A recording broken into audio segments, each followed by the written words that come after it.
The crowds rejoiced as Jesus rode into Jerusalem on a donkey on what we now call Palm Sunday. But within days, according to the Bible, the same crowds who cheered upon his arrival had turned against him and demanded he be crucified. Aside from the fickleness of human nature, why the sudden change in the heart among the masses? Let's start by taking a look at what the Israelites were looking for in a Messiah. They were looking for a Messiah who would lead a militaristic attack on the Roman occupiers. They weren't looking for a son of God or God in human form. They'd already had multiple messianic figures throughout their history.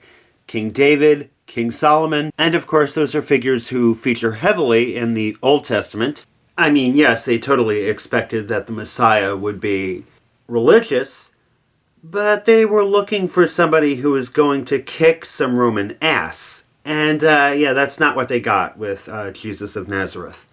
Also in the Old Testament, people are instructed an eye for an eye, a tooth for a tooth. And this plays right into basic human nature. People naturally want revenge when they are wronged.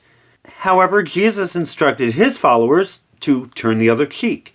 He taught a message of peace, love, and forgiveness. Of course, turn the other cheek is often misinterpreted and is more of a complex concept than it appears to be. Being slapped by somebody back then wasn't just an act of violence. It was usually a backhanded slap that would denote that the person being slapped, the slappee, not the slapper, was somehow an inferior person. So turning the other cheek in this case would be more of a way for one to stand their ground without resorting to violence. It's kind of like standing there saying, "Oh yeah? What else you got? Bring it on." But I digress. Jesus was more or less a pacifist, and even to this day, many so-called Christians do not seem content with Jesus being a pacifist. These Christians read the book of Revelations towards the end of the Bible and yearn for the day when Christ returns, not to bring peace, but to bring a sword. They yearn for the day when Jesus returns and stomps on the skulls of all the non-believers. The roads run with their blood, and then the souls of the non-believers are cast into the pits of hell. But is the book of Revelation really a prophetic work about future events, or was it more symbolic than that? Was it a metaphor? Was it written to reflect the times in which the author or authors lived? Even during Jesus' lifetime, there were people who believed the end of the world was fast approaching. Even John the Baptist was an apocalyptic preacher. Okay, so now back to the book of Revelation, which was written almost 100 years after Jesus was crucified. The beast that rises from the sea in the book of Revelations is believed by many scholars to represent the atrocities perpetrated against the Jews and the Christians by the First Roman Empire. The Antichrist would therefore be Nero. Now, there are some biblical scholars who believe that the entire New Testament, including the book of Revelations, was written by supporters of the Flavian emperors, the emperors of Rome, and that it was basically being done as wartime propaganda during the revolt in Jerusalem in 70 AD, and this would eventually spin off into Roman Catholicism. All of this would have been years before the conversion of Constantine, but these same biblical scholars would tell you that Constantine never actually was converted, since it was his relatives who actually created the non-Jewish Christian religion that we all know today. Even though the Romans had driven the Jews out of the Holy Land, they were unable at this point to stop the spread of Judaism throughout the Mediterranean world, and they needed to stamp it out. You had all these zealots and Gnostics in the Jewish movement, as it were, who were calling for the end of Roman occupation, and they were gaining sympathizers. The New Testament was written to make the Romans out to be the good guys and the Jews out to be the bad guys. If you'll notice, Pilate doesn't really want to execute Jesus. It's the masses who shout, crucify him, and Pilate finally gives in. Now, historical evidence suggests that Pilate would never have been swayed by the masses like that. And so these scholars theorize that the book of Revelations is praising the glory of Rome. It is endorsing a pacifist agenda. And so the Son of Man, the second coming of Christ, is actually the Emperor Titus. And the beast that rose from the sea and spoke blasphemies against the Lord, the God of Caesar, were the 12 dissident tribes of Israel that the Romans couldn't control up until this point. When the Son of Man, Titus, came along. And there's one particular part in the Bible where Jesus is preaching by the Sea of Galilee, and he tells his disciples they will be the fishers of men. And there is something the historian Josephus records that when Titus drove the Jews into the Sea of Galilee, his men attacked them from boats, spearing them like fish.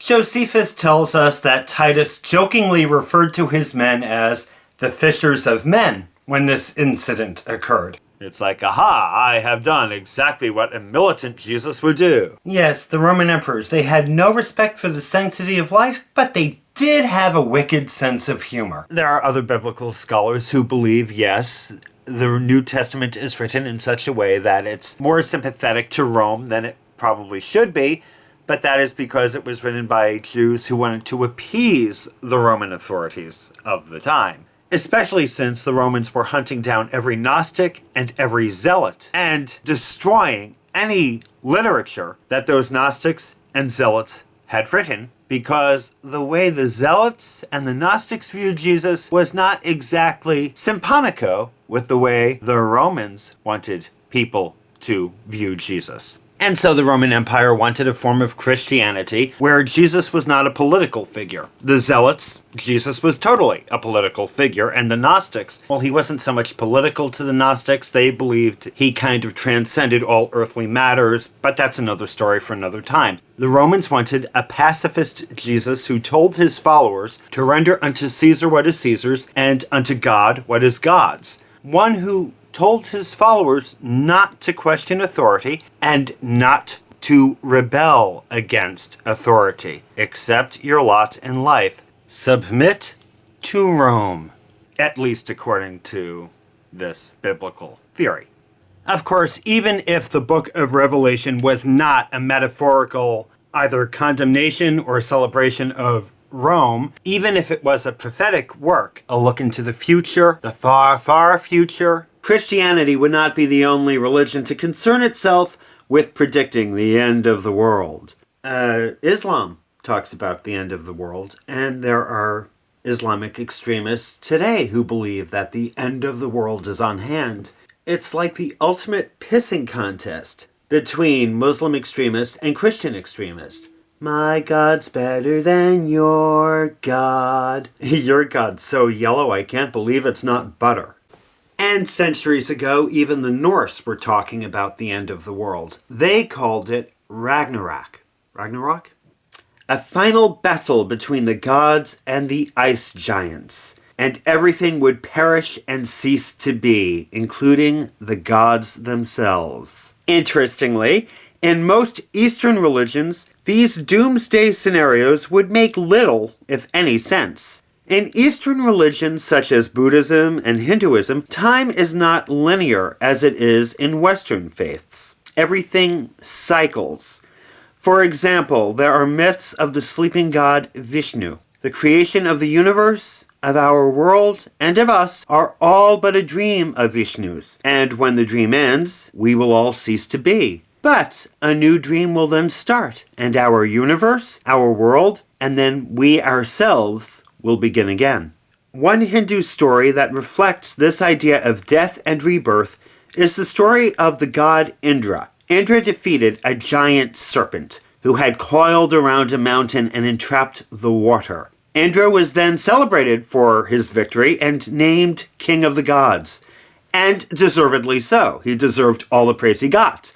But Indra soon developed a swelled head. Indra would just go on and on about how great he was to anyone who would listen. He then decided he wanted a beautiful palace, a palace perfectly suited for a god of his stature. But he kept fighting with the builders. Every time the palace was finished, he would find a flaw and demand that it be torn down and the builders start all over again. As the palace was being built for the third time, Indra saw a young boy staring at it from outside. Indra asked if he would like to see his home and invited the boy inside. "Oh, this place is really cool. This is indeed shaping up to be a beautiful home, Mr. Indra. More magnificent than the home of all the other Indras that I have known." Indra was totally confused by this. "Other Indras? What are you talking about?" You really didn't think you were the first one, did you? Don't you know that each time Brahma, the god of creation, wakes up,